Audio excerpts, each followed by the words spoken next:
What is going on, guys? Today I'm doing a review of the Crane M2. I'm going to tell you a little bit about its features, and then I'm going to give you some raw footage with a GoPro on my head so you can see how I got those shots. Now first, we all know what a gimbal is. I don't really need to go over all those features, but it's got a pan follow mode, pan tilt follow, lock mode, POV mode. They have a go mode, and then there's an inverted mode. Got a lot of really great modes that can really take your filming to the next level. Now as well, this is a small gimbal. I mean, that's a tiny gimbal. Legs fall down.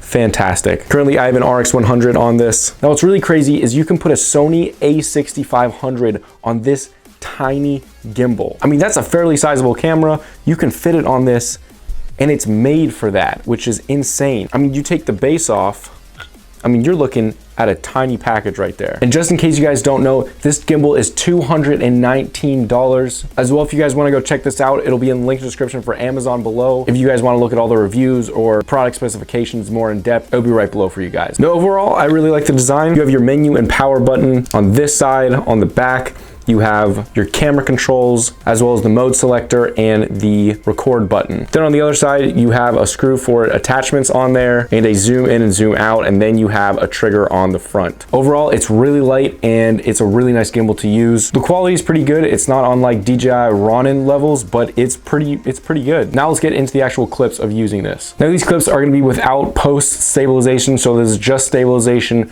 with the gimbal. I think it does a really fantastic job of stabilizing the camera. As well, it's really easy to control. Part of that's because it's so small, and part of that's because the technology inside of these gimbals is much better and it's always evolving. And I really like the controls on this one.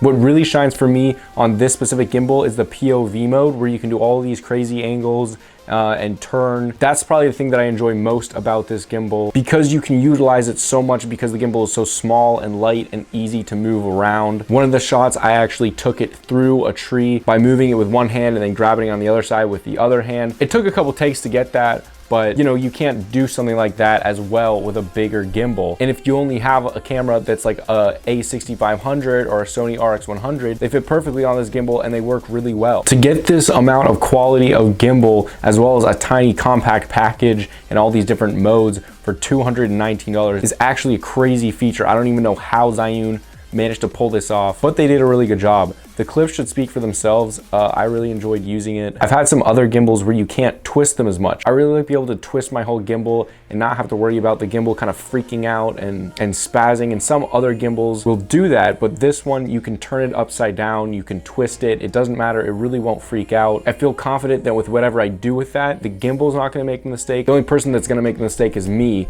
And that's really what I want to feel, because I feel confident that what I'm shooting is going to turn out well if I do a good job shooting it. Also, if you are big into traveling, this is a fantastic choice because it is so small and compact. It's also really easy to just whip out and just start shooting. And especially if you're doing travel videos or maybe even documentaries where timing is really key, you know, it's really nice to have something small like this where you can just pull out, have an RX100 on it already ready, or an a6500, just pull it out and start shooting immediately. But guys, overall, for $219, I don't really think you can go wrong with this. It's a fantastic main shooting camera if you're shooting with something like an RX100 or an a6500. But if not, it's a great backup camera if you're shooting with bigger cameras. I highly recommend this gimbal, guys. Again, if you want to go check this out, it's in the link in the description below. And if this video helped you out, help me out and slap a like on it. But I'll see you guys next time.